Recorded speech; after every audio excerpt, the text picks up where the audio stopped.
Welcome to the Parker Daniels Show, where amazing stories are shared. And be hopeful, hopeful, and he'll make a way. I know it ain't easy, but that's okay.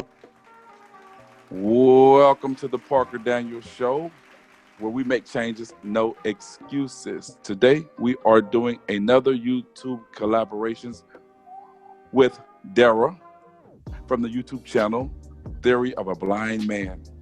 I'm excited to have him along with my co-host on because he had seen one of the videos that she had recently done. And we wanted to bring him on and focus on a few things. And one, how he lost his sight, how he felt at the time, what steps did he try to retain in order to get his sight back, how, because he was experiencing his slow sight loss, how did he feel at the time, and just basically just dig into his whole feelings and in terms of how it was trying to cope with being blind and things of that nature. So without being too long-winded, I'm going to turn it over to my co-host from RCG, otherwise known as Rose-Colored Glasses, Nicole. Nicole, how are you doing today? I'm doing well. Thank you, Anthony. I'd like to say hey to everybody out there in YouTube land. Also, I would like to go ahead and get things started. So, Dara, can you tell us a little bit about yourself? Yeah, absolutely. So I lost my sight when I was 23, back in 2003. So those of you with math skills, you can guess what you need to guess. It started off as a head trauma, a brick to the head, and my retinas tore. And after about 8-9 months or so of surgeries and whatnot, I ended up losing all usable sight later that year, 2003. I always had a background in music. Always wanted to be a DJ, but it wasn't until I lost my sight that I actually really started exploring my true inner passions, that being writing and music and whatnot. I didn't start playing instruments until after I lost my sight. I didn't really start DJing and getting paid for it until I lost my sight. Got on several online digital radio stations after I lost my sight. So all this stuff that I've done has been post-sight. And it wasn't until I lost my sight that I had actually gained my sight. Okay, so some of the things that you just spoke about, I want to go into a little bit more detail. Can you explain the day that you got into an altercation with someone and what happened that day that kind of set things in motion? How much detail would you like? As much as you want to give our audience. Okay. So I lived in a neighborhood called Marquest Estates, which is no longer there because the Tubbs fire wiped it out. And Right. It was on Newport, on the corner of Newport Place and Jean Marie, where a friend of mine was living. And all the homes out there had these brick wall-like structures underneath the front windows. And some of them had like 1 foot, 1.5 foot high. Usually people put flowers in them, so a flower bed. Right. And those were brick as well. So you could stand on that and talk to whoever was in the window. So that's what I was doing. I was standing on that, talking to my friend through the window. Had 2 of my friends with me, and just out of literally nowhere, someone came up behind me and pushed me into the ledge by the window, which I hit my head on. That wasn't too bad. And then he threw me on the ground, and then he picked up a brick off of the flower pot, I guess, or the little lower wall, and then broke that on my head and jumped goodness. a bunch of times and jumped on my head a bunch of times.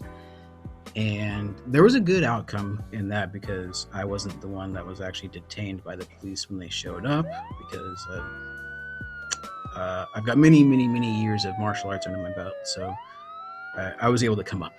But I had no physical damage or injury. There's no bleeding or bruising or swelling or nothing. Not even a So, headache. can I ask you something? Yeah. And this is something that I'm pretty sure that a lot of people probably ask.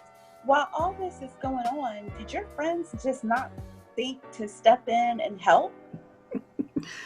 When I looked over there at them, they're just standing there on their little BMX bikes, and I was dumbfounded. I looked over at them like I didn't say anything, but I'm sure it was a look that I gave.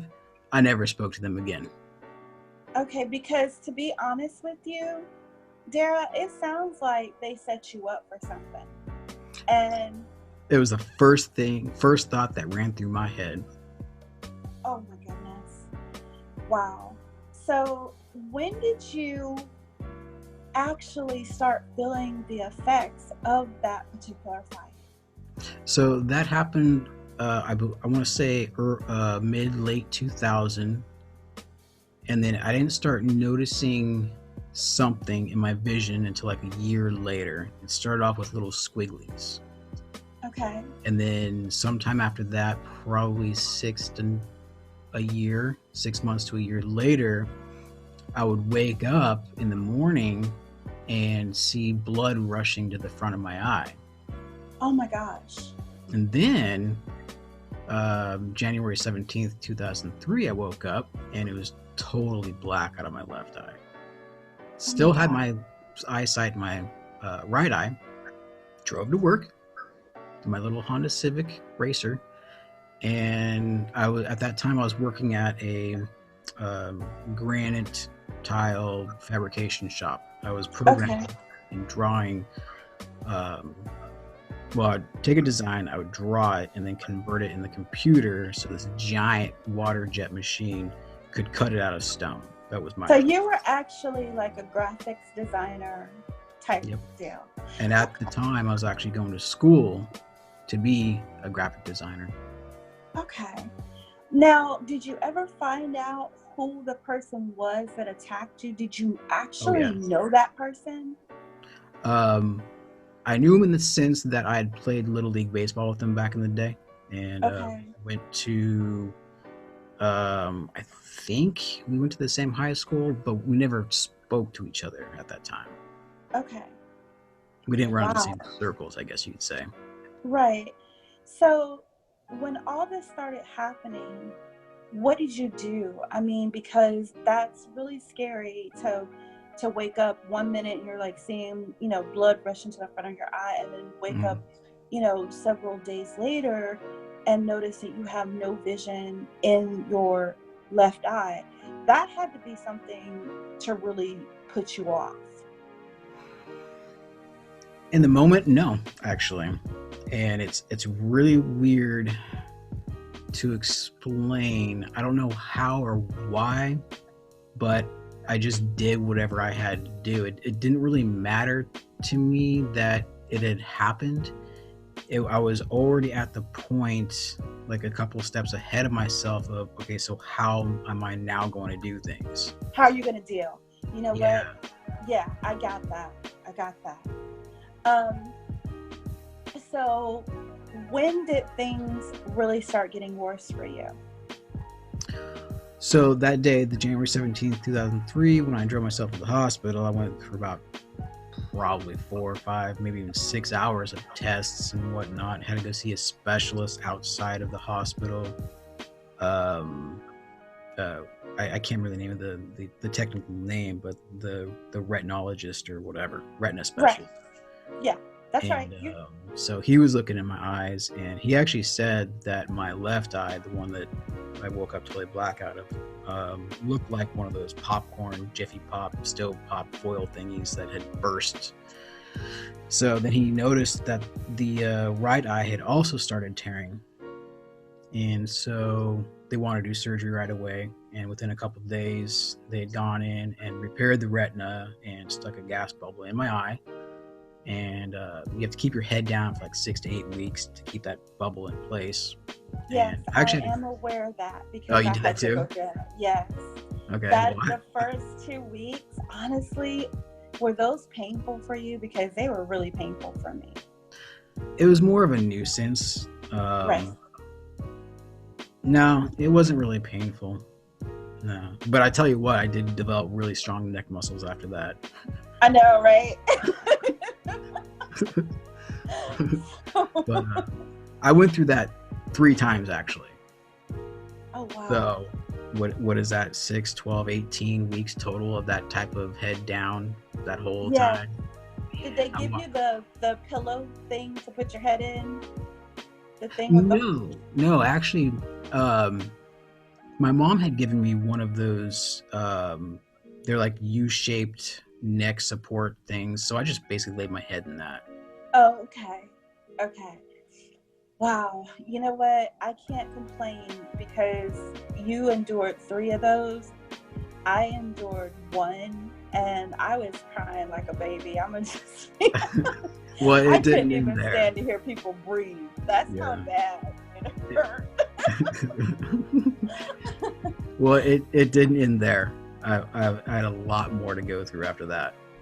Tell our audience what all you had to go through. Well, yes, I am hopeful for today. Take this music and use it. Let it take you away. And